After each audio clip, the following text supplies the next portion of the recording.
This is a Thousand Suns disc rider, and it has only existed in Warhammer Epic when it's first released in 1992. And today I'm going to recreate this for games of Warhammer 40k. This video is sponsored by us and the Space Bears. It's tabletop time. There are two main components to this disc rider, the disc and the rider.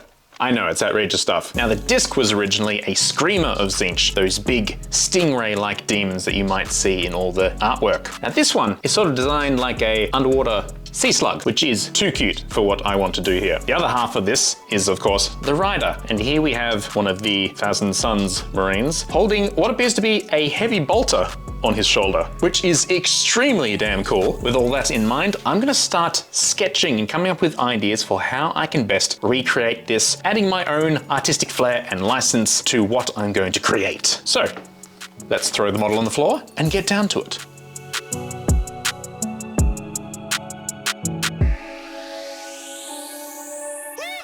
So now I have a rough idea of what I want to make and how I can hopefully realize it in 3D space. But for the basic structure of my disc, I'm going to start with cosclay, build up a skeleton using that. And I'm going to end up with this really crazy looking creature. But that's all part of the chaos, right? I don't know exactly what I'm doing.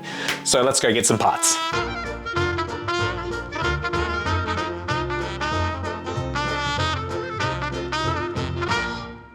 To get the cosclay workable, you need it nice and soft. This is pretty good, but it still needs a bit of work. Now, what you need to do with cosclay and other such clay like this, heat it up basically. Knead it until your body temperature and the friction warms it up until it's nice and pliable. This could do a bit more, but I'm just gonna take it through the pasta machine, which is just out of shot there. And I'm just going to get any imperfections out because there's probably some lumps in here. And then we'll have exactly what we need to start sculpting.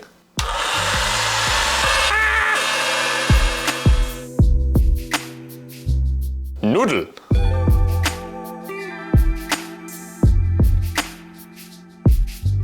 After sending the cosclay through the pasta machine a few times, I'm just going to squeeze it into positions and see what kind of shapes I can get. As while I want to pay homage to the original design, I also want to have that sort of free artistic expression to create this new creature. However, that being said, I did end up coming back to a stingray sort of silhouette. It's just too iconic, and I am a fan of the screamers. But immediately you might say, but Murray, this is a disc of Tzeentch. It was a screamer. And yes, that is absolutely correct. This is a disc of Tzeentch that has been squished up and transformed into a different form and shape. However, I think we have enough gothic hoverboards for the rest of the Thousand Suns characters. Crazy demon stingray it is, and I'm gonna posture it into a flowing shape, showing it swimming through the atmosphere, searching for prey. And with that being said, I'm happy with the shape, so I'm gonna go stick it in the oven to cure.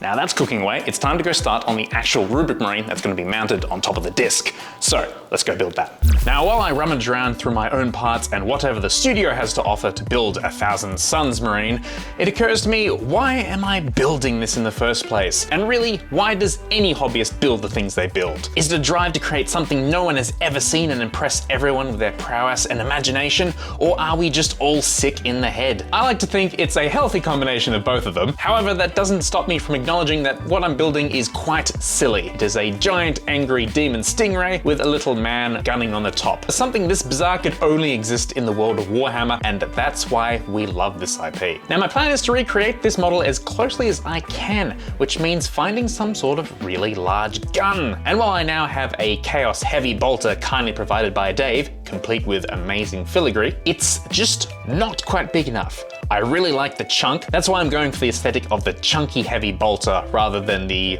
more standardized Inferno chain gun, whatever the Thousand Suns have for some reason. It's very cool, but it's not quite the same. So I really need that heavy bolter. So I'm gonna have to add something a bit extra to it. And while playing around with a few parts, I decided, hell, if I've got a heavy bolter and I've got the Inferno chain gun, why not stick them together? And hilariously, they lined up extremely well once I cut the Gatling barrel off the latter. So it was simply a process of finding the right hand to mount the entire gun to, and I decided to splash out a little bit more into a Havoc sprue and take a missile launcher arm, which I quickly stripped of the entire tube, leaving just the arm and the trigger assembly. After that, it was a fairly straightforward process of simply mounting the entire amalgamation onto the hand. Added some green stuff to cover some holes and also to obscure the now disembodied hand that was once gripping the chain gun trigger. I have now finished sculpting and creating the ridiculously crazy and big heavy bolter that the Thousand Sun atop my disc of Tzeentch is going to be holding. And I am shocked how well it worked. I thought it was going to be some sort of abomination sticking the two big cannons together, but it's kind of cool. It's really Baroque and I like it.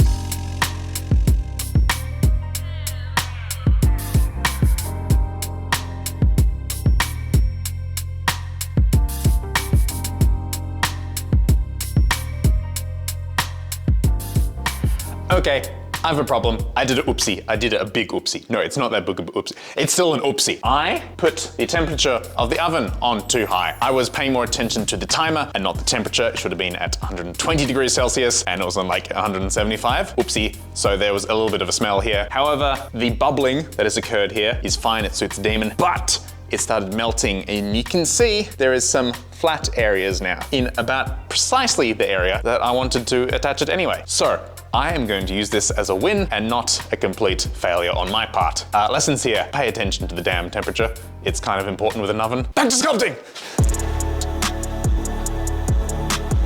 So I've had a look at some of the sprues I've gotten just to get inspiration for what I'm going to add onto this. And in my original drawings, I drew the screamer with sort of like mandibles, big scary spider mandibles. What I have here is the bodies for two hive tyrants that we have from the Tyrannid sprues that we have. And they are about perfect. If I put them together, make like a double beak and it looks really cool. So I can just add eyes and teeth and all sorts of extra things to that. So that is going to be the basis for the head. Now I would try and explain what's going through my head as I build all these parts onto the disc of Tzeentch here. If anything, I have Vincent van Gogh's artworks going through my mind. Those endless repetitive lines of color that flow throughout his paintings. And that's exactly how I ended up sculpting the rest of this face. Lots of flowing shapes with lines poked into it using sculpting tools. And the end result is something like 2 sarlacc pits in either side of this mouth. After that, I built up the connection of the head to the rest of the body using more milliput, and then added more appendages of weirdness and chaotic appendages onto the back of the disc. This actually included the head of a Screamer of Tzeentch, as well as a tail from the same kit. I simply aligned the Rubric Marine into the position that I thought looked the best, pushed him in just a little bit, making indents for his feet, which will allow me to paint him separately, gluing him on later, and he will be perfectly flat-footed on top of this beast. To add even more texture and variety, I grabbed some of my old Nighthaunt sprues. So I trimmed all of the free-flowing, tattered edges of their cloaks off and started gluing them onto the underside of the wings here. Now that's looking really cool, but there's a couple more really important details that I need to do, and I'm gonna start with some eyes.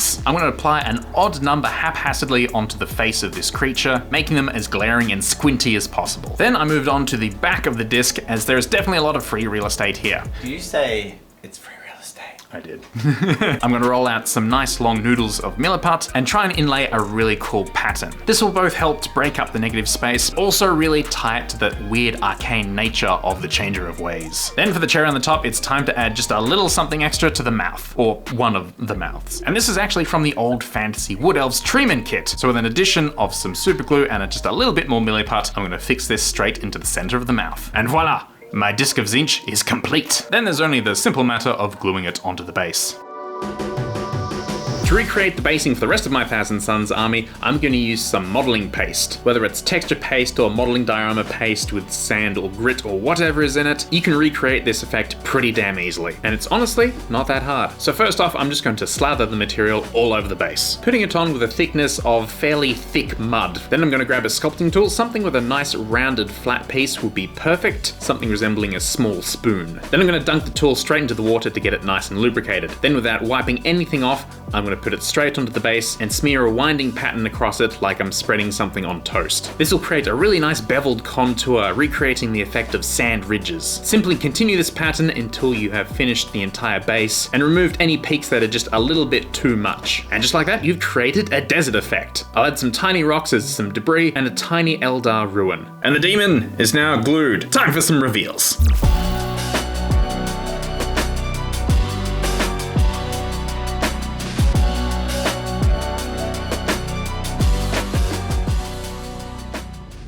I interrupt Murray's video with a proclamation. It appears the Space Bears Kickstarter is available for late pledges. If you missed out on the Space Bears Kickstarter and were wondering how to get involved, well, until we have delivered on all of our stretch goals, which we anticipate will be about mid-year, the Kickstarter bundle is available for late pledges on our web store. So if you want to get involved now, make sure you grab the bundle on the website because it won't exist in a few months. Now, as a quick update, I also wanted to share production is well underway on all of those stretch goals, and we've got some amazing concept art of some new stuff. I'll throw it up here. We've got these crazy biker bears that are on skidoo snow machines. We've got the tracker unit, and as the first time, you're the first people seeing this, the bear tank, which has a hovercraft version and a tracked version to build, and a lot of variable parts. This one's going to be really cool. So don't forget to jump to itstabletoptime.com. Links are down in the description below for your only chance to get the Space Bears Kickstarter and all those stretch goals. Now let's get back to Murray's video so we can check out how that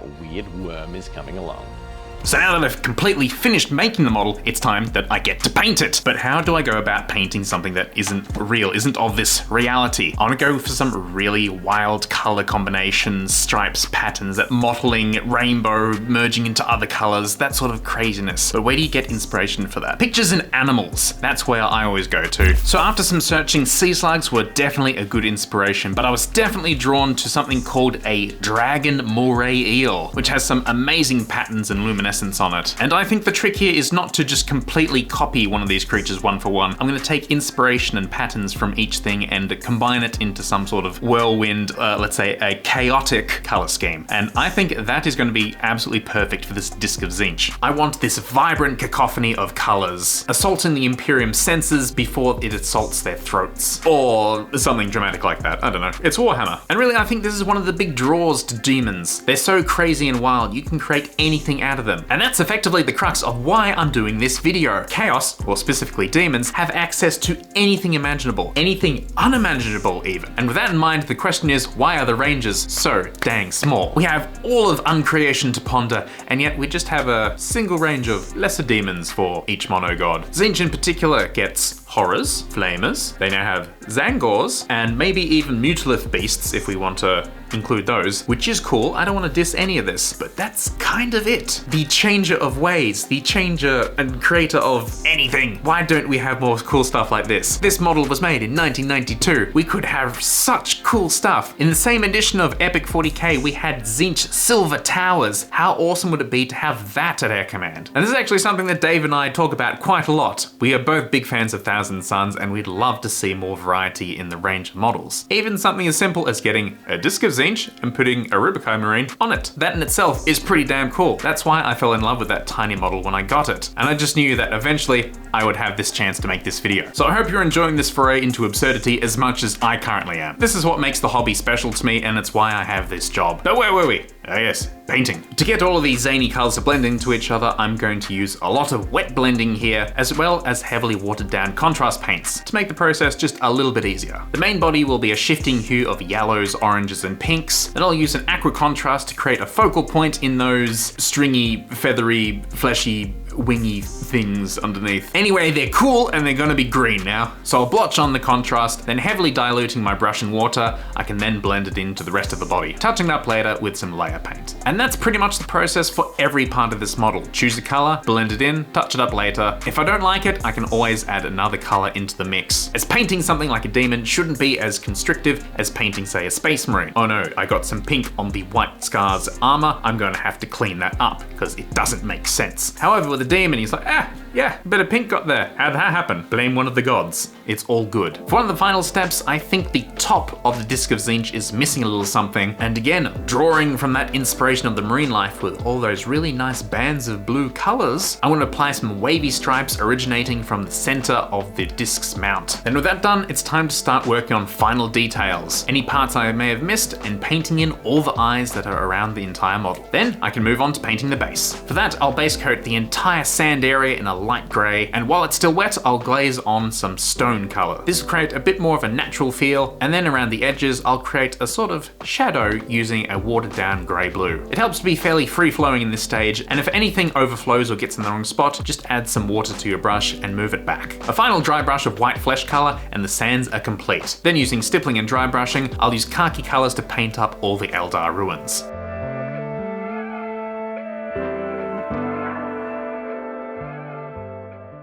Now for the Rubik Marine, I'm going to paint him up exactly the same way as I painted the rest of my Thousand Sons army. So if you're interested in how I did that, I'll let you know here. I've personally tried quite a few variations of blues for Thousand Sons armor, but never quite landed on something I liked, until I started leaning more into aqua tones. I use this color for all my dark shading and metals. Then using a premium dry brush, I'm going to stipple in all of my colors, starting with the Citadel Sotek green and moving up to Sybarite green. This creates the really nice jade effect in the armor that I really like. Then for the other half of the armor, it's time to do all the brass. And again, I don't want to go just for the standard gold effect. I want to do something just a little bit more unique. So I'm going to get a nice even coat of Talon sand over the entirety of the trim, and then I'm going to start having fun with some reflections for non-metallic metal. And while if you want to get really good at doing non-metallic metal, there are some fantastic tutorials out there and a huge amount of science going into how it works. However, if you just want to get something cool and easy done pretty quickly, my advice is just to pick areas on your model that are interesting, whether it's a big gilded area on the side of a helmet or bolter casing, or an intricate reflective dome of a skull. Just try out some different areas that you think might be interesting, and then with practice, you'll get a trained eye for what could look really good. And when that's dry, I'm going to give the entirety of the brass a wash using Agrax Earthshade. This will give some really nice definition, as well as adding just a bit more color to the mix. Then once that's fully dry, I'm going to use Screaming Skull as a spot highlight, just picking out all the hard ridges of the armor and treating it as if I was highlighting gemstones. And as with highlighting gemstones, usually I find that less is more. Then for the metals, I'm going to use some neutral blue grays like rust gray and highlight all the way up to an off-white. The tabard I'll actually base coat using Cadian flesh tone and then add grays to highlight that. Then for all the bands decorating the Thousand Sons, I like to use Rakarth flesh and Wazdakka red to get even more color into the models. And there you have it. That is the basis for how I paint my Thousand Sons. Now all that's left is to unite these two. The Thousand Sons Rubik Marine, cursed to never feel anything or have physical form ever again, and the Disc of Tzeentch, cursed to be bound within this form, ever changing but never free again. Both completely juxtaposed in nature but also bound to duty. This is going to be quite unique. Go to reveals!